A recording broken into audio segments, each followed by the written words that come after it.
नमस्कार,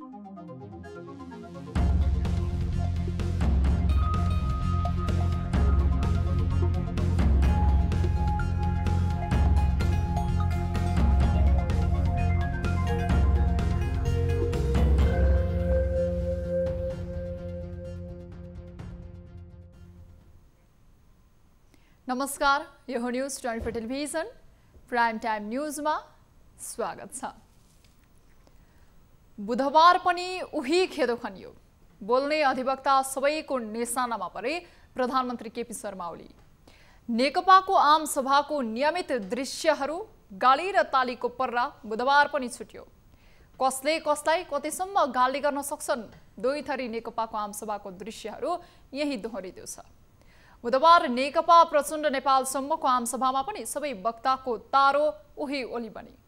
तर निशानामा ओली मात्र नभई उनैलाई साधेर न्यायालय र निर्वाचन आयोगतिर पनि तिर्स्याइयो। न्यायालय र आयोगले छिटै न्याय दिनुपर्ने दबाव पनि उनीहरूको थियो। सुशासन खोजेका नेपाली जनतालाई दुई थरी नेकपा बनेर विभाजित बनेकाहरूले रमिता नै देखाइरहेका छन्। रमितासँगै गाली सुनेर धेरै नेपाली जनताको कान पनि थाकिसकेका छन्। त्यसमाथि सडक जामको सकसले काठमाडौँवासीले भोग्नु परेको शास्तिले पनि नेकपाको नाटकबाट सबै आजित हुन थालेका छन्। अब प्राइम टाइम न्यूजका हेडलाइन्स। काठमाडौँमा प्रचण्ड नेपालसम्मको शक्ति प्रदर्शन, सिंहदरबार र बालुवाटार घेराउ गर्ने प्रचण्डको चेतावनी, प्रतिनिधि सभा विघटनको कदम सच्याउन माग। समकको भरमा उसँग डराएर फैसला गर्छन् भनेर म पत्याउँ त। प्रधानमन्त्रीका तर्फबाट अधिवक्ताहरूबाट संवैधानिक इजलासमा बहस, प्रतिनिधि सभा पुनर्स्थापना समस्याको समाधान नहुने तर्क।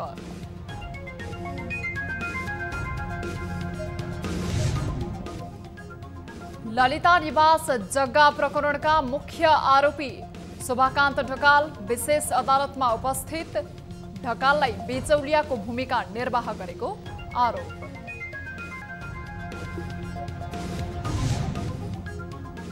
भागरथी भट्टको नियति पनि आफ्नी छोरीको जस्तो नबनोस् भन्दै निर्मला पन्तकी आमाले गरिन् बिन्ती, हत्यारा चाँडो पत्ता लगाइदिन आग्रह।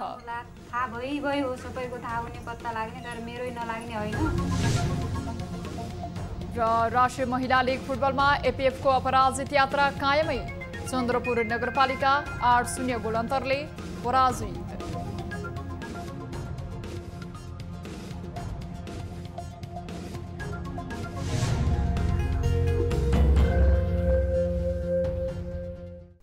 हामी निरन्तर न्यूजमा छौं।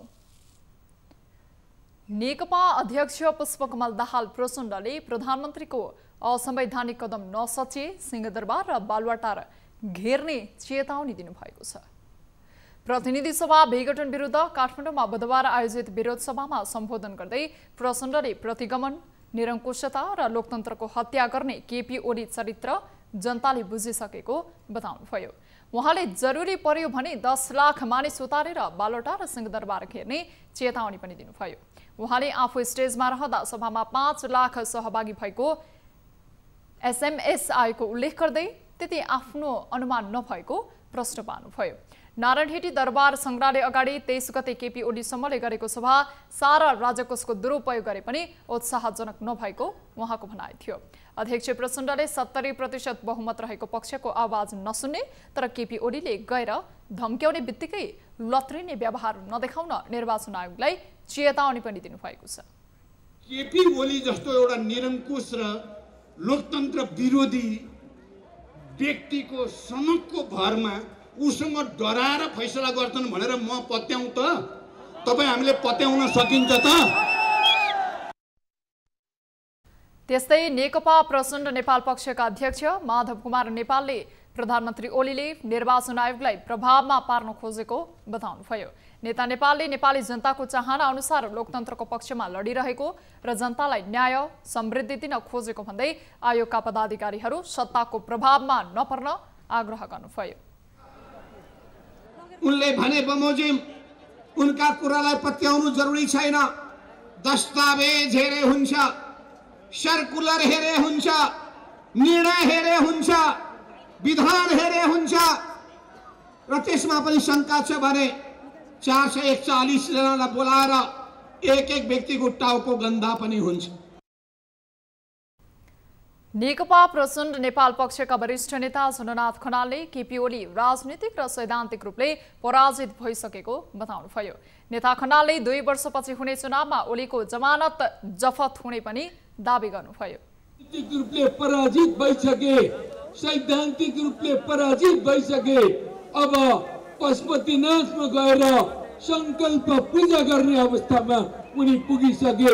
आदरणीय दाजुभाइ दिदीबहिनीहरू, अब मार्क्सवादमाथि विश्वास छैन, अब विज्ञानमाथि विश्वास छैन, केपी ओलीलाई अब भविष्यमाथि पनि विश्वास छैन। अहिलेको लडाई नेकपाको 2 गुटको नभई ओलीको प्रतिगामी कदम विरुद्ध भएको खनालको भनाइ छ। यता नेकपाको प्रचण्ड नेपालसम्मको विरोध प्रदर्शनका कारण चक्रपथभित्र ट्राफिक व्यवस्थापन दिनभर अस्त-व्यस्त बन्यो। बिहानैदेखि चक्रपथभित्र चारपाङ्ग्रे गाडीलाई प्रवेश निषेध गरिएको थियो। पुतली सडक, पद्मदय मोड, डेली बजार, कालिका स्थान, कालीमाटी, कृष्ण पाउरोटी, लोत्से चोक लगायत ठाउँबाट गाडी डाइभर्सन गरिएको थियो। यी चोकहरूमा मुख्य गरी ट्राफिक व्यवस्थापन अस्त-व्यस्त भएको थियो। बिहान 8:30 बजेदेखि सार्वजनिक र निजी चारपाङ्ग्रे गाडीलाई चक्रपथभित्र प्रवेशमा रोक लगाइएको थियो। यस्तै घण्टाघरबाट पनि गाडी प्रवेशमा रोक लगाइएको थियो। पोलचोक, त्रिपुरेश्वर, सुन्धारा, थापाथली, माइतीघर मण्डला, केशरमहल, जमल, असन, इन्द्रचोक, पुतली सडक लगायतका क्षेत्रबाट जुलुस निकालिएको थियो। 2 समूहको विवाद र यसपछि भइरहेको प्रदर्शनले नागरिक भने मर्कामा परेका छन्। गाली र तालीको पर्रा छुटाउनमा नै व्यस्त बने नेकपाका 2 थरी समूहका नेताहरू। बुधबार पनि उही ताल दोहोरिँदा निशानामा तानिए सर्वोच्च अदालत र निर्वाचन आयोग। नेकपा प्रचण्ड माधव समूहले आयोजना गरेको जनसभा त्यसैको निरन्तरता भन्दा पृथक बनेन। अझ यसअघिका सभामा भन्दा स्वर नै ठूलो पारेर प्रधानमन्त्री केपी शर्मा ओलीलाई प्रतिगमनको नायिकेको रूपमा चित्रित गरियो। अझ ओलीसँग डराएर कुनै निर्णय नगर्न भन्दै सर्वोच्च अदालत र निर्वाचन आयोगमाथि चुनौतीको वर्षा पनि गरियो। एक रिपोर्ट। बुधबार प्रचण्ड माधव समूहले आयोजना गरेको जनसभामा देशका विभिन्न स्थानबाट मानिसहरूको बाक्लो उपस्थिति थियो। उपस्थिति देखेर मञ्चमा आसीन शीर्ष नेताहरू दङदास थिए। विगतका सभाहरूभन्दा यसपालि धेरै वक्ताहरूले बोल्ने अवसर पाएका थिए। अधिकांश वक्ताहरू आफ्नो शब्दहरू ओलीलाई गाली गर्नमै खर्चिए। कसैले उखान टुक्काको जवाफ साइरीले दिए, कसैले बालुवाटारबाट बालकोट पुर्याउने धम्की दिए। यसै क्रममा प्रचण्ड माधव पक्ष र ओली पक्षको वाक युद्धलाई वरिष्ठ नेता झलनाथ खनालले उखान टुक्काबाट कथामा रूपान्तरण गरे। तपाईहरुलाई म एउटा कथा भन्न चाहन्छु। एउटा भँगेराको बच्चो बुर्र उडेर गएछ र एउटा बाँसको टुप्पामा बसेछ। तलबाट त्यो बाँस मान्छेले सट्ट नुहाइदिएछन्। अनि भँगेराले के ठानेछ भने ओहो म त धेरै नै भइसकेछु भने भुर्र उडेर गएछ र आमाकोमा पुगेछ।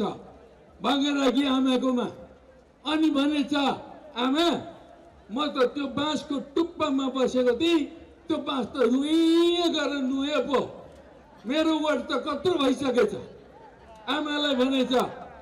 अनि आमाले भनिन्छन् हो बाबु तिम्रो खुट्टी हेर्दै पत्यै भनिन्छन् आमाले। त्यस्तै समूहका अर्का अध्यक्ष माधव नेपालले पनि त्यसै क्रमलाई निरन्तरता दिए। मानिसको उपस्थिति देखेर उत्साहित बनेका उनी ओलीमाथि चुनौती र चेतावनीको वर्षा गरे। निर्वाचन आयोगले भनेको आधारमा जाने हो भने ल गणना गरौँ, मार्च पास्ट गरौँ। 441 जना मध्ये केपी ओलीको पक्षमा कति जना उभिन्छन्? 100 जना। हाम्रो पक्षमा कति उभिएका छन्? 300 जना। 300 जनाको बहुमत हुन्छ कि 100 जनाको बहुमत हुन्छ? त्यस हुनाले निर्वाचन आयोगले अन्यथा निर्णय गर्न पाउँदैन। अध्यक्ष प्रचण्डले भने भाषणको अधिकांश समय ओलीलाई गाली गर्नमै खर्चिए पनि केही समय भने सहकर्मीहरूलाई प्रफुल्लित बनाउन पनि दिए। तपाई गल्ती गर्नुभयो केपीजी। तपाईले ठुलो गल्ती गर्नुभयो। माधवजीलाई अपमानित गरेर, झलनाथजीलाई अपमानित गरेर, 50औं वर्ष तपाईसँग काम गरेका नेताहरू र अरू कार्यकर्तालाई अपमानित गरेर तपाईले ब्लन्डर गर्नुभयो। हेर्नुहोस्, भनिदिने हो भने मैले हिजो मात्रै माधवजीलाई भने हामी अब सबै शान्तिपूर्ण प्रतिस्पर्धाको राजनीति गर्ने भएर आएका छौँ। कोही उनले भनेका छन् माधवजीलाई चाहिँ प्रचण्डको कार्यकर्ता भए माधव र झलनाथ भनिदिएछ। मैले भने होइन, प्रचण्ड माधवको कार्यकर्ता भएको भनिदिनुहोस् न भने मैले, किनभने युद्धबाट शान्तिमा त प्रचण्ड आएको हो नि। अध्यक्ष प्रचण्डले जनसभाबाटै सर्वोच्च अदालत र निर्वाचन आयोगलाई समेत चुनौती दिँदै छिटो निर्णय गर्न दबाब दिएका छन्। तर ओलीको दबाबमा आएर या डराएर निर्णय लिन नहुने पनि उनको सुझाव थियो। क्यामेरामा कान्छु डङ्गोल र श्यामहरि पुडा सैनीको साथमा टिभी जर्नलिस्ट प्रशान्त ठाकुरको रिपोर्ट। प्रधानमन्त्री केपी शर्मा ओलीले अख्तियार दुरुपयोग अनुसन्धान आयोगको काममा सरकारले हस्तक्षेप नगर्ने बताउनु भएको छ। आयोगको 30औं वार्षिकोत्सव समारोहलाई सम्बोधन गर्दै प्रधानमन्त्री ओलीले अख्तियारको स्थापना नै निष्पक्ष रूपमा अनुसन्धान गरेर भ्रष्टाचारीलाई कानुनी कारबाही गराउनु रहेको बताउनुभयो। त्यसमा सरकारले कुनै पनि हस्तक्षेप नगर्ने उहाँको भनाइ थियो। कतिपय व्यक्तिमा सरकारले जे भन्यो अख्तियारले त्यही गर्छ भन्ने भ्रम रहेको भन्दै प्रधानमन्त्रीले अख्तियारलाई सरकारको लाचार छाया बन्न नदिने प्रश्न पार्नुभयो। नेपाललाई भ्रष्टाचारीको देशका रूपमा स्थापित गराउन केही संस्था र सञ्चार माध्यम सक्रिय रहेको भन्दै ओलीले त्यस्तो प्रयास बेफल पारिने जिकिर पनि गर्नुभयो। उहाँले भ्रष्टाचारी प्रमाणित नभई कसैलाई भ्रष्टाचारी नभन्न पनि सुझाव दिनुभयो। प्रतिनिधि सभा विघटन विरुद्धको रिटको विपक्षमा प्रधानमन्त्रीका तर्फबाट अधिवक्ताहरूले बुधबार पनि आफ्नो दलिल पेश गरेका छन्। मंगलबार स्थगित भएको बहस बुधबार पुनः सुरु भएको छ। बहसमा प्रतिनिधि सभा विघटन निर्णय विरुद्धका मुद्दामा प्रधानमन्त्री केपी शर्मा ओलीका निजी कानुन व्यवसायी बालकृष्ण न्यौपानेले प्रतिनिधि सभा पुनर्स्थापना गर्न समस्या झन बढी हुने बताउनु भएको छ। उहाँले प्रतिनिधि सभा पुनर्स्थापनाको फैसला आए कानुनी समस्या आइपर्ने जिकिर गर्नुभयो। उहाँले प्रतिनिधि सभा पुनर्स्थापना भए पनि अधिवेशन आह्वानको सिफारिस गर्ने अधिकार सरकारको रहेकोले सरकारले त्यसो नगर्दा मुलुक थप सङ्कटमा पर्ने बताउनुभयो। उहाँले त्यसैले पनि जनतामै जानु उपयुक्त हुने दलिल पेश गर्नुभयो। वरिष्ठ अधिवक्ता न्यौपानेले संसद विघटन सम्बन्धी ऐन बनाउन संवैधानिक इजलासले निर्देशन दिनुपर्ने सुझाव दिनुभयो। कस्तो अवस्थामा संसद विघटन गर्न मिल्ने र कस्तो अवस्थामा नमिल्ने भन्ने बारे ऐनको अभाव रहेको न्यौपानेको तर्क थियो। उहाँले 2047 सालको संविधानमा संसद विघटनको अधिकार प्रधानमन्त्रीलाई मात्र दिएकोमा अहिलेको संविधानले मन्त्री परिषदलाई उक्त अधिकार दिएको तर्क गर्नुभयो। मन्त्री परिषदले निर्णय गरेर पुस 5 गते प्रतिनिधि सभा विघटनको सिफारिस गर्ने निर्णय गरेको उहाँको दलिल थियो। संवैधानिक इजलासमा अधिवक्ता माधव कुमार बस्नेतले प्रतिनिधि सभा विघटनको पक्षमा बहस गर्नुभएको थियो। राष्ट्रसभाका अध्यक्ष गणेश प्रसाद तिमल सिन्हाले संसद विघटनका बारेमा अहिले सर्वोच्च अदालतमा बहस भइरहेकोले बोल्न उचित नहुने बताउनु भएको छ। सर्वोच्च अदालतको निर्णय नै अन्तिम हुने भन्दै उहाँले अदालतको निर्णय सबैले मान्नुपर्ने बताउनु भएको हो। अध्यक्ष तिमल सिन्हाले संविधानले सबै अधिकार नागरिकलाई दिएकाले यसको रक्षा र संविधानले दिएका अधिकारको उपभोगका लागि सबै सचेत हुनुपर्नेमा जोड दिनुभयो। पर्वतको महाशिला गाउँपालिकामा आयोजित पोखरा पामेरिडी राष्ट्रिय राजमार्ग अन्तर्गत मिलनचोक सुभद्र खर्क खण्डको शिलान्यास गर्दै उहाँले पर्वतका वडा तहसम्म कालोपत्रे बाटो पुर्याउने गरी काम भइरहेको पनि बताउनुभयो। अहिले पनि जिल्लाका सबै स्थानीय तहमा सडक लगायतका पूर्वाधारको काम तीव्र गतिमा भइरहेको भन्दै तिमल सिन्हाले अबको 2 वर्षभित्रमा वडा तहसम्म पनि कालोपत्रे सडकको पहुँच पुग्ने बताउनुभयो।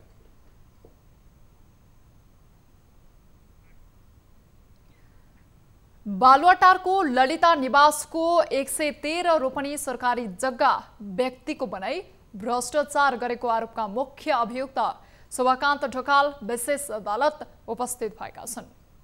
उक्त जग्गाको मुख्य बिचौलियाको भूमिका निभाएका ढकाल यसको अनुसन्धान सुरु भएपछि फरार भएका थिए। ढकाल र रामकुमार सुवेदीले संयुक्त रूपमा उक्त सरकारी जग्गा व्यक्तिको बनाउने कार्यमा बिचौलियाको भूमिका निभाएका थिए। सुवेदी लेखापढी व्यवसायी समेत भएकाले उनको सहयोगमा बालुवाटारको सरकारी जग्गा व्यक्तिको बनाउने चलखेल सुरु भएको थियो। ललिता निवास प्रकरणमा अधिकांश प्रतिवादीले ढकालको नाम लिएका थिए। ढकालले आफू, श्रीमती र छोरा र छोरीहरूको नाममा समेत बालुवाटारको जग्गा राखेका थिए। ढकालले उक्त जग्गा राखेर आइएमई इन्स्टिट्युसनबाट 1,90,00,000 ऋण समेत लिएका थिए। यस वर्षको एसईई परीक्षा सरकारले केन्द्र स्तरबाट नै सञ्चालन गर्ने निर्णय गरेको छ। मन्त्री परिषदको बैठकले केन्द्र प्रदेश सरकारसँग आवश्यक समन्वय गरी राष्ट्रिय परीक्षा बोर्डले विगतको वर्ष जस्तै एसईई सञ्चालन गर्ने, नतिजा प्रकाशन र प्रमाणीकरण गर्ने निर्णय गरिसकेको छ।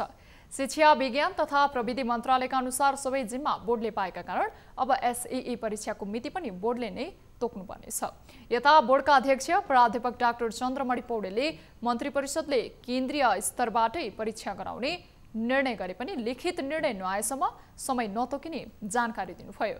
उहाँले परीक्षाका लागि फर्म भर्ने काम पनि भइरहेको पनि जानकारी दिनुभयो। एसईई को परीक्षा प्रदेश स्तरबाट सञ्चालन गर्नुपर्ने व्यवस्था भए पनि यसमा राज्यले स्पष्ट कानुन बनाउन सकेको छैन। गत वर्षको एसईई परीक्षा कोभिड-19 का कारण सरकारले विद्यालयको आन्तरिक मूल्याङ्कनबाट गर्ने निर्णय गरेको थियो। तर यस वर्षको परीक्षा भने अब बोर्डले नै लिनेछ।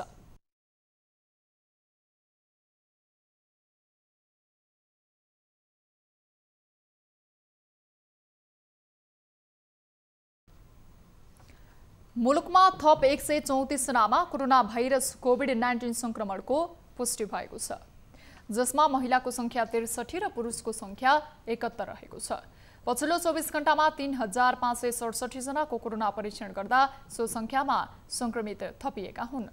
स्वास्थ्य तथा जनसंख्या मन्त्रालयका अनुसार पछिल्लो 24 घण्टामा देशका विभिन्न भागमा 134 संक्रमित थपिएसँगै नेपालमा संक्रमितको कुल संख्या 2,72,349 पुगेको छ। यसैगरी काठमाडौँ उपत्यकामा पछिल्लो 24 घण्टामा थप 65 जना संक्रमित फेला परेका छन्। मन्त्रालयका अनुसार काठमाडौँ उपत्यकामा 29 जना महिला र 36 जना पुरुष गरी 65 जनामा कोरोना भाइरसको संक्रमण पुष्टि भएको हो। यो सँगै काठमाडौँ उपत्यकामा संक्रमितको कुल संख्या 1,27,348 पुगेको छ। कोरोना भाइरस कोभिड-19 को संक्रमणबाट पछिल्लो 24 घण्टामा देशभर 118 जना निको भएर घर फर्किएका छन्। स्वास्थ्य तथा जनसंख्या मन्त्रालयका अनुसार पछिल्लो 24 घण्टामा देशभरबाट 118 जना निको हुँदा डिस्चार्ज हुनेहरूको कुल संख्या 2,68,549 पुगेको छ। त्यस्तै देशभर सक्रिय संक्रमितहरूको संख्या 1,753 रहेको छ। यसैगरी क्वारेन्टिनमा रहनेको संख्या 88 रहेको छ। पछिल्लो 24 घण्टामा देशभर 3,567 जनाको पीसीआर परीक्षण हुँदा हालसम्म कुल 21,04,626 जनाको पीसीआर परीक्षण भएको छ। यसैगरी पछिल्लो 24 घण्टामा कुनै पनि संक्रमितको मृत्यु भएको छैन। हालसम्म नेपालमा कोरोना संक्रमणबाट मृत्यु हुनेको संख्या 2,047 पुगेको छ। न्युजहरू अझै बाँकी नै छन्, अहिलेलाई ब्रेक।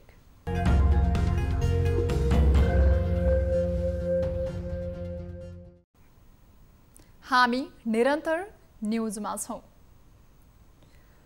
मुलुकमा महिलामाथिको हिंसाको घटना बढ्दा र कुनै छोरी चेली बलात्कार हुँदा आम नेपालीले पहिला लिने नाम बनेको छ निर्मला पन्त।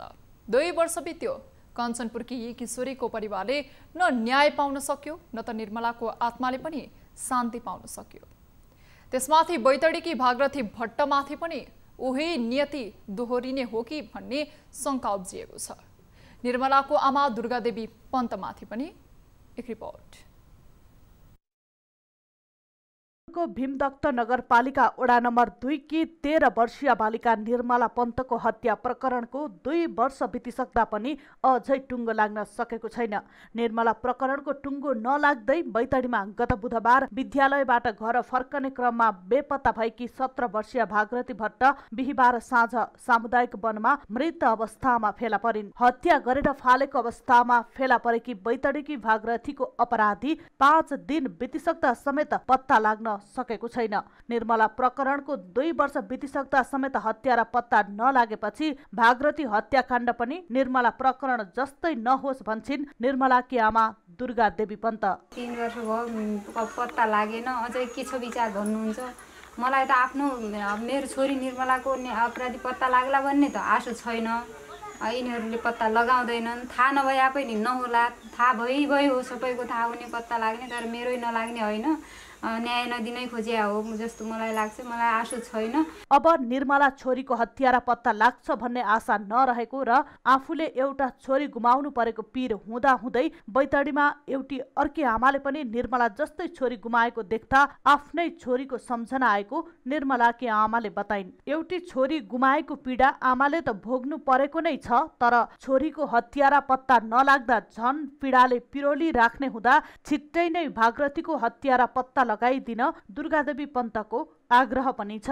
त्यो पीडा देखेर मलाई आफ्नै याद आयो कि उति बेला मेरो जस्तै उसलाई पनि भया होला भन्ने लाग्यो। तर यो यसरी मेरो जसरी एउटा पीडा त छोरी गुमाएर छोरीले संसार छोडेर गए, आफूले यस्तो नभएको पीडा भोग्नु परेको छ, त्यसमाथि पनि अपराधी नपाएको पीडा अर्को पीडा मैले भोग्नु पर्यो। तर यस्तो पीडा चाहिँ ऊ आमाले चाहिँ भोग्नु नपरोस्। यता जिल्ला प्रहरी कार्यालय कञ्चनपुरका प्रहरी उपरीक्षक उमा प्रसाद चतुर्वेदीले निर्मला प्रकरण कञ्चनपुर प्रहरीको प्राथमिकतामा परेको घटना रहेको र तथ्य प्रमाण जुटाउनमा प्रहरी गम्भीर रूपमा अनुसन्धान गरिराखेको बताएका छन्। उनले केही शंकास्पद व्यक्तिहरू आफ्नो निगरानीमा रहेको र उनीहरू घटनास्थलमा भएको पुष्टि हुने आधारहरू खोजी भइरहेको जानकारी पनि दिए। भागरथीको घटना पनि निर्मलाको नियतिमा नपुगोस् भन्दै आवाज उठ्न थालेपछि कञ्चनपुर प्रहरी माथि दबाव बढेको महसुस पनि गरिएको छ। कञ्चनपुरबाट टिभी जर्नलिस्ट सुरेश भट्टको रिपोर्ट।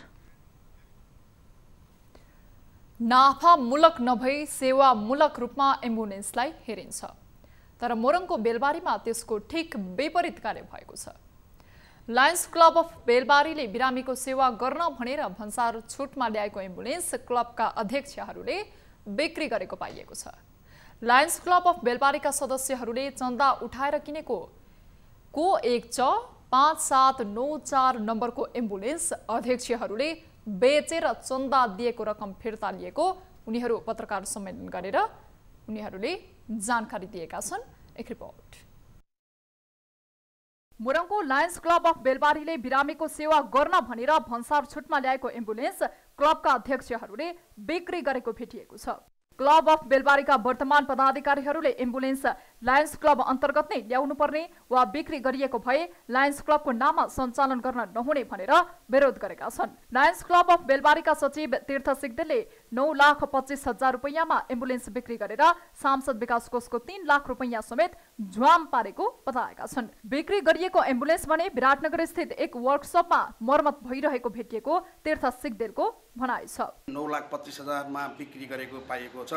सामाजिक संस्थाले समुदायको हितका लागि राजस्व छुटमा खरिद गरेको एम्बुलेन्स केही व्यक्तिहरूले निजी स्वार्थका लागि बिक्री गरेको र सांसद विकास कोषको रकम समेत इनामिना भएको प्रश्न देखिन्छ। एम्बुलेन्स चालकले भने एम्बुलेन्सबाट संस्था चलाउनु परिरहेको र चालकको तलब पनि खुवाउन समस्या भएको बताएका छन्। उनीहरूले मानव सेवाका लागि अनुदानमा ल्याएको एम्बुलेन्सको बिक्री गर्न नहुने कोशी एम्बुलेन्स संगठनका अध्यक्षको भनाइ छ। ड्राइभरलाई पाल्न गाह्रो भइसक्यो छ एम्बुलेन्सले। जति छ नि यहाँ एम्बुलेन्स कोशी अञ्चल अस्पताल अगाडिमा सञ्चालित एम्बुलेन्स जति छ सब एम्बुलेन्स लगभग तपाईँको तलबमै बसेको छ। कोही गाडी ठिकामा छैन, कोही गाडी खरिद बिक्री पनि यहाँबाट भएको छैन। सब गाडी तलबमै चलाएको। मानवीय सेवा र बिरामी ओसार पसारका लागि भनेर सरकारले राजस्व छुट दिएर उपलब्ध गराएको एम्बुलेन्स सेवा भन्दा पनि व्यवसाय हुन थालेकाले सम्बन्धित निकायले अनुगमन तथा निगरानी गर्नुपर्ने जरुरी देखिएको उनीहरूको भनाइ छ। कोरोना भाइरसका कारण मुलुक 7 महिना भन्दा बढी लकडाउन भयो। लकडाउनमा हजारौं लाखौं नागरिकले पाउनु दुःख पाए। अर्को काम गरेर जीविका चलाउँदै आएका मजदुरहरूलाई त बाँच्नै गाह्रो भयो। तर रोल्पाको रुन्टीगढी गाउँपालिकाले भने लकडाउनका बेला ठूलो समस्यामा परेका गरिब निमुखा जनतालाई दिने भन्दै खाद्यान्न सामग्री किन्यो, तर गाउँपालिकाले विपन्नलाई चामल दिएन। ती चामल तथा खाद्यान्न गाउँपालिकाको गोदाममै थन्काइयो। तर अहिले विपन्नका लागि भन्दै किनेको चामल गोदाममै कुहिएको छ। एक रिपोर्ट। नेपालको संविधानले अब कुनै पनि नागरिकले भोकभोकै मर्नुपर्ने छैन भनेको छ। देशमा 3 तहका सरकार बनेका छन्, तर तीनै तहका सरकारले आम नागरिकको बाँच्न पाउने, खान पाउने अधिकारको हनन गरेका छन्। यस्तै भएको छ रोल्पाको रुन्टीगढी गाउँपालिकामा पनि, जहाँ गाउँपालिकाले विपन्नका लागि राहत दिने भन्दै कोरोना महामारीका बखत खाद्यान्न सामग्री किन्यो। आफ्ना पार्टीका कार्यकर्ता आफू नजिकका आफन्तलाई राहत पनि बाँड्यो। तर जुन गरिब दुखीका लागि भन्दै दाल चामल किन्यो उनीहरूले नै राहत कहिल्यै पाएनन्। गाउँपालिकाले बरु ती चामल गोदाममै थन्कायो। अहिले ती चामल दाल कुहिएर नष्ट भएका छन्। लकडाउनको समयमा विपन्न जनता भोकै बसे। तर गाउँ गाउँमा सिंहदरबारको नारा लगाएर स्थापना भएको स्थानीय सरकारले नै जनता मारा काम गरेको स्थानीयहरूको बुझाइ छ। राहत स्वरूप दिने भनेर खरिद गरेको 13 क्विन्टल चामल र 6 क्विन्टल 15 किलो दाल विपन्न परिवारलाई वितरण गर्नुको साटो गोदाममै थन्काएर कुहाएर नष्ट गरिएको छ। यस्तै उक्त चामलहरू बुधबार बिहान गाउँपालिकाको कार्यालय सेवा केन्द्र नजिकै कसैलाई थाहै नदिई गाउँपालिकाले नष्ट गरेको स्थानीयको भनाइ छ। गाउँपालिकाले हामीले सोच्थ्यौँ कि हामीले पनि राहत पाए हुन्थ्यो भन्ने सोच्थ्यौँ। तर हामीले राहत नपाउँदै पनि हामीभन्दा विपन्न वर्गहरूलाई त्यो 2 किलो दिने ठाउँमा 5 किलो दिएर पठायो भने हुन्थ्यो होइन। कमसेकम अहिले आएर त्यो कुहाएर खाल्डोमा फाल्नुभन्दा त्यतिखेर बाँड्या भए एकदमै राम्रो हुन्थ्यो भन्ने सोच्थ्यौँ। गाउँपालिकाका उपाध्यक्ष छमाया पुन, प्रमुख प्रशासकीय अधिकृत वासुदेव भट्ट, वडा नम्बर 5 का अध्यक्ष यहाँ बहादुर दसौदी, पर्यटन फोकल व्यक्ति दीपक डाँगी लगायतका कर्मचारीहरूको सहभागितामा कुहिएको दाल र चामल खाल्डो खनेर पुरिएको हो।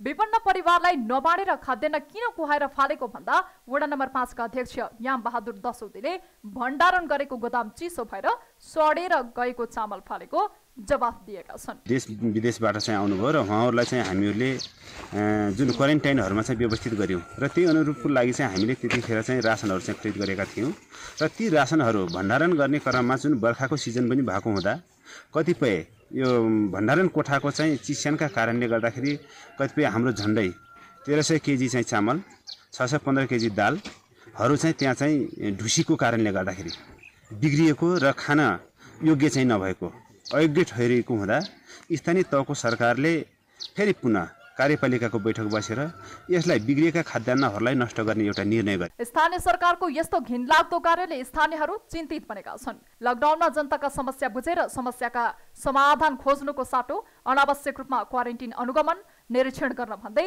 दिनमा पटक पटक सरकारी सवारीमा घुमेर भत्ता खाएका जनप्रतिनिधिहरूले जनताका लागि किनेको राहत नदिएर गोदाममै कुहिआएका छन्।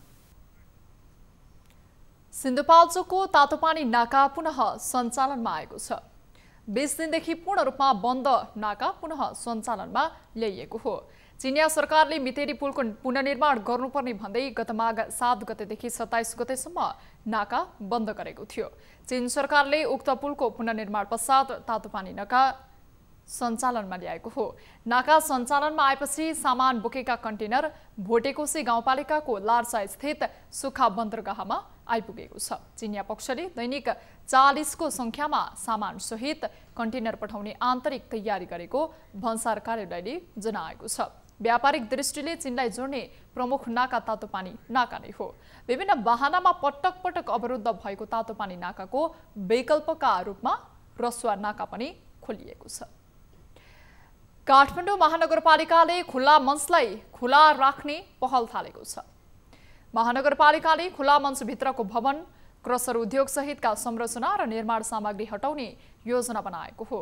राष्ट्रिय महत्त्वको संरचना दरबार हाई स्कुल निर्माण सम्पन्न भएको र वीर अस्पतालको पनि निर्माण कार्य सम्पन्न चरणमा पुगेपछि महानगरले खुला मञ्च खुल्ला गर्ने पहल थालेको काठमाडौँ महानगरपालिकाका प्रमुख प्रशासकीय अधिकृत राजेश्वर गेवालीले जानकारी दिनुभयो। कोभिड-19 का कारण संरचना निर्माणमा केही ढिलाइ भएकोले खुल्ला मञ्चमा राखिएका निर्माण सामग्री हटाउन केही ढिलाइ भएको महानगरपालिकाको भनाइ छ। पछिल्लो समय हरेक दिन जसो सडकमा हुने विशाल विरोध प्रदर्शन, र्याली, आमसभा लगायतले महानगर क्षेत्रभित्रका सडक, व्यापार व्यवसाय र ट्राफिक व्यवस्था अस्त-व्यस्त बन्ने गरेको छ। यसको मार महानगरवासीले खेप्नु परेकोले महानगरपालिकाले छिटो भन्दा छिटो खुल्ला मञ्च खुल्ला गर्ने पहल थालेको प्रशासकीय अधिकृत गेवालीको भनाइ छ। कृषि तथा पशुपन्छी विकास मन्त्री पद्मा कुमारी अर्याल र नेपालका लागि इजरायली राजदूत हानान गुडरबीच भेटवार्ता भएको छ। भेटमा नेपाल इजरायल सहयोग कार्यक्रम एग्रिकल्चर सेन्टर अफ एक्सिलेन्सको विषयमा छलफल भएको थियो। इजरायल सरकारको प्राविधिक सहयोगमा सञ्चालन हुने उक्त कार्यक्रम 2077 असोज 14 गते नेपाल र इजरायल बीच सम्झौता भएको थियो। उक्त कार्यक्रम सञ्चालनका लागि नेपालका तर्फबाट सहसचिवको नेतृत्वमा स्टेयरिङ कमिटी गठन भइसकेको छ भने इजरायलले पनि आफ्नो प्रतिनिधि छनौट गरिसकेको छ। भेटका क्रममा मन्त्री अरियालले नेपाली कृषकहरूलाई इजरायली प्रविधिको तालिम प्रशिक्षणको व्यवस्था गर्न सके नेपाली कृषि उत्पादनमा पनि वृद्धि हुने विश्वास व्यक्त गर्नुभएको छ। यस्तै नेपालका लागि इजरायलका राजदूत हानान गोडरले एग्रिकल्चर सेन्टर अफ एक्सिलेन्स कार्यक्रम सफल बनाउन इजरायलको तर्फबाट आवश्यक प्राविधिक सहयोग उपलब्ध गराइने जानकारी दिनुभएको छ। नेपाल सरकार र इजरायल सरकारद्वारा संयुक्त रूपमा सञ्चालन हुने उक्त कार्यक्रमले नेपालको कृषि क्षेत्रमा आधुनिकीकरण र व्यवसायीकरणका लागि महत्त्वपूर्ण भूमिका खेल्ने अपेक्षा लिएको छ। अब बिजनेस न्यूज।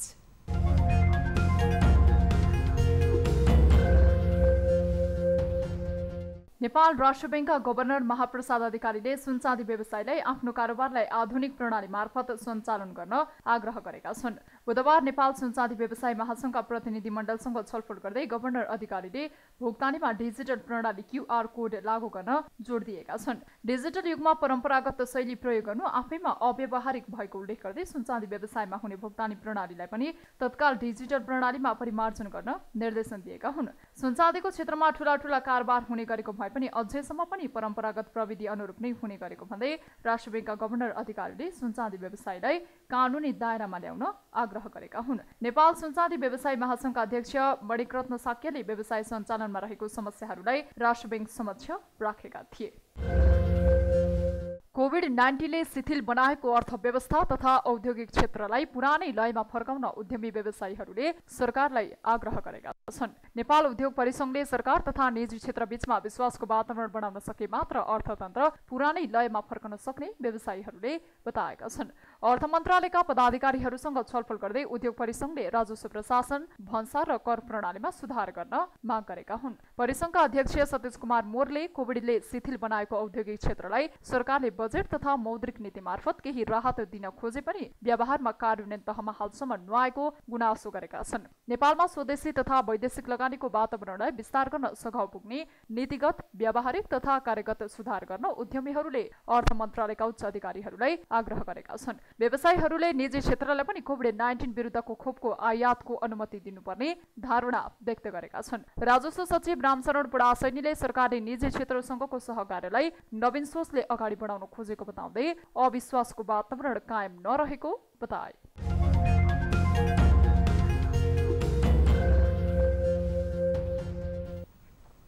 न्युजहरू अझै बाँकी नै छन्, अहिलेलाई ब्रेक।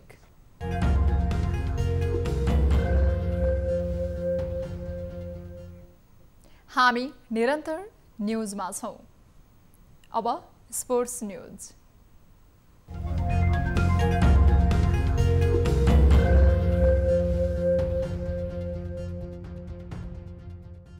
राष्ट्रिय महिला लीग फुटबलमा शीर्ष स्थानको एपीएफले अपराजित यात्रालाई कायम राखेको छ। सातो बाटो स्थित एन्फा कम्प्लेक्समा बुधबार चन्द्रपुर नगरपालिकालाई 8-0 गोल पराजित गर्दै एपीएफको जितको यात्रालाई कायम राखेको हो। एपीएफको जितमा स्टार स्ट्राइकर सावित्रा भण्डारीले ह्याट्रिक सहित 6 गोल गरिन्। यस्तै कप्तान अनिता बस्नेतले 2 गोल गरिन्। लिगमा एपीएफको यो 8औं जित हो। जितसँगै एपीएफले 8 खेलमा 24 अङ्क जोडेको छ। यो जितले एपीएफको उपाधि होड समेत बलियो बनेको छ। चन्द्रपुरले 8 खेलमा 6 अङ्क जोडेको छ। चन्द्रपुर लिगको 6औं स्थानमा रहेको छ। लिग अन्तर्गत बिहीबार 2 खेल हुनेछ। पहिलो खेलमा चौधरीगढी वालिङको सामना गर्नेछ भने दोस्रो खेलमा आर्मीले विराटनगरसँग प्रतिस्पर्धा गर्नेछ।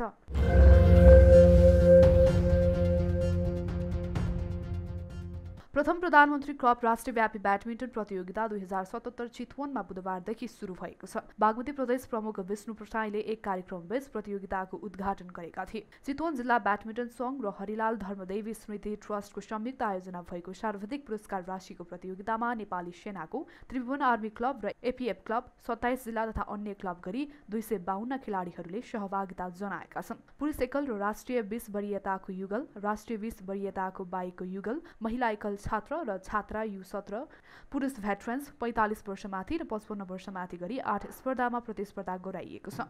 प्रतियोगिताको उद्घाटन दिनको खेलमा NRN दुबईका साहिल चन्द दोहोरो जित निकाल्न सफल भएका छन्। चन्दले छात्र U17 तर्फ दोस्रो चरण प्रवेश स्थान बनाउँदा उनले पुरुष एकलमा पनि जित निकाले।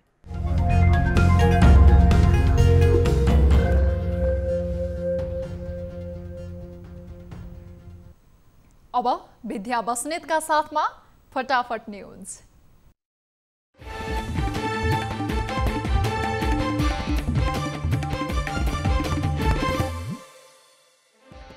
काठमाडौँमा प्रचण्ड नेपाल समूहको शक्ति प्रदर्शन, प्रतिनिधि सभा विघटनको कदम सच्याउन माग, विरोध सभामा शीर्ष नेताबाट सम्बोधन।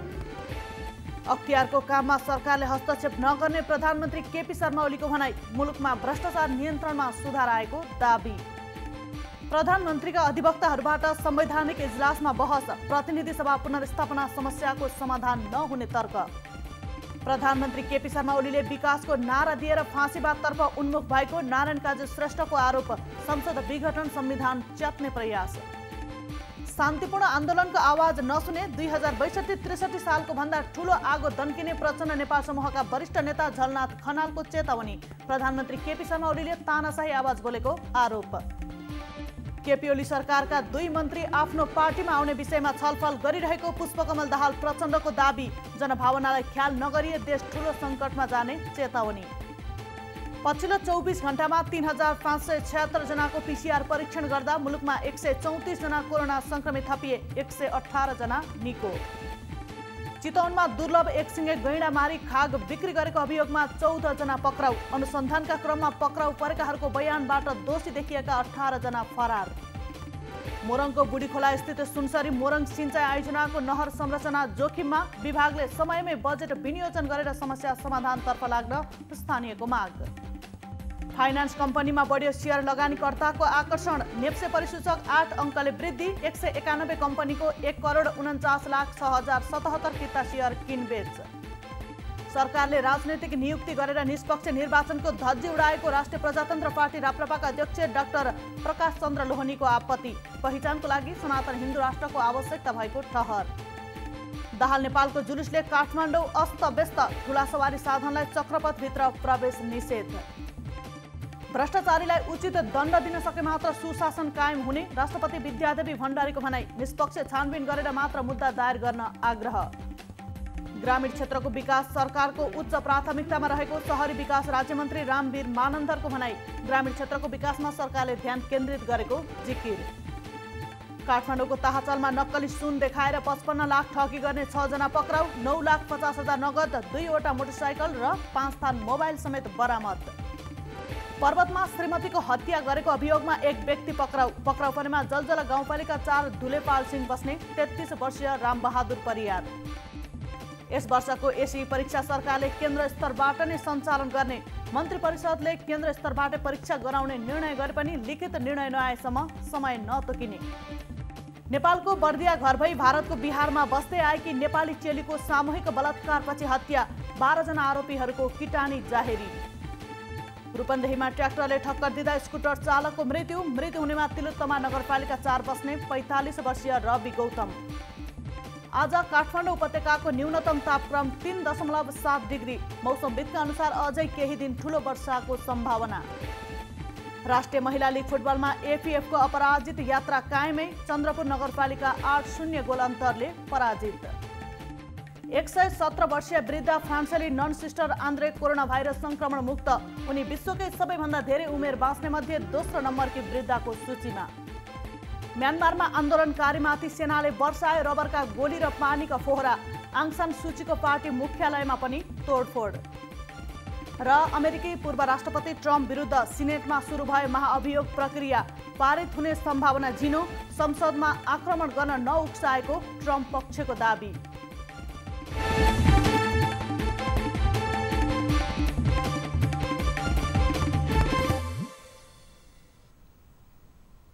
अब एउटा रोचक प्रसङ्ग। चीनको हुनान प्रान्तमा हरेक वर्ष खुर्सानी खाने प्रतियोगिताको आयोजना गरिन्छ। खुर्सानी खाने प्रतियोगिताको विजेताले 3 ग्रामको 24 क्यारेट सुनको सिक्का पाउँछन्। गत वर्षदेखि सुरु भएको यो प्रतियोगितामा 10 जनाले भाग लिएका थिए। सबैभन्दा छोटो समयमा 50वटा खुर्सानी खानेले प्रतियोगिताको उपाधि जित्दछ। यस क्रममा ताङ सुई हुई नामका एक युवकले 68 सेकेन्डमा 50वटा खुर्सानी खाएर प्रतियोगिता जितेका थिए। खुर्सानीले भरिभराउ एक पोखरीमा प्रतियोगिताको आयोजना गरिन्छ र प्रतियोगितामा ताबासको जातको खुर्सानी खान दिइन्छ, जुन खुर्सानी विश्वको सबैभन्दा पिरो मध्येको एक हो। अब प्राइम टाइम न्यूज सक्नु अघि अहिलेसम्मका हेडलाइन्स पुनः एकपटक। काठमाडौँमा प्रचण्ड नेपालसम्मको शक्ति प्रदर्शन, सिंहदरबार र बालुवाटार घेराउ गर्ने प्रचण्डको चेतावनी, प्रतिनिधि सभा बेगठनको कदम सच्याउन माग। उसँग डराएर फैसला गर्छन् भनेर म पत्याउँ त। प्रधानमन्त्री तर्फका अधिवक्ताहरूबाट संवैधानिक इजलासमा बहस, प्रतिनिधि सभा पुनर्स्थापना समस्याको समाधान नहुने तर्क।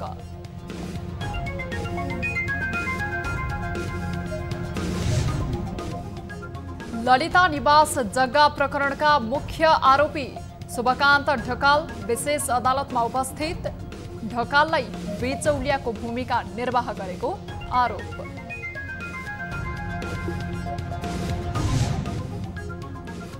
भागरथी भट्टको नियति पनि आफ्नी छोरीको जस्तो नबनोस् भन्दै निर्मला पन्तकी आमाले गरिन् बिन्ती, हत्यारा चाँडो पत्ता लगाइदिन आग्रह। भयो सबैको थाहा हुने पत्ता लाग्ने तर मेरै नलाग्ने होइन।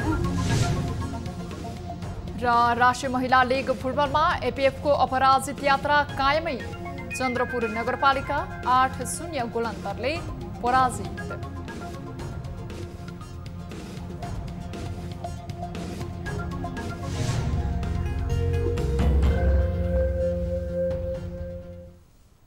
प्राइम टाइम न्यूज अहिलेलाई यति नै। जाँदा जाँदै ताली र गालीका लागि हामीले सोधेको प्रश्न, प्रधानमन्त्री केपी शर्मा ओलीको मुलुक चुनावमा गइसक्यो भन्ने भनाइप्रति तपाईँ कतिको विश्वस्त हुनुहुन्छ? विश्वस्त छु भन्नेले तालीमा र विश्वास छैन भन्नेले गालीमा। हाम्रो पात्रको एपमा गई भोट गर्नुहोला। थप न्यूजका लागि हाम्रो वेबसाइट www.news24nepal.com हेर्नुहोला। साथै हामीलाई फेसबुक, ट्विटर र युट्युबमा पनि फलो गर्न सक्नुहुनेछ। यस्तै मोबाइल, इमेल र भाइबरबाट न्यूज24 को हेल्प डेस्कमा केही समस्या र गुनासा छन् भने सम्पर्क गर्न सक्नुहुनेछ। हामी निरन्तर न्यूजमा छौँ। नमस्ते।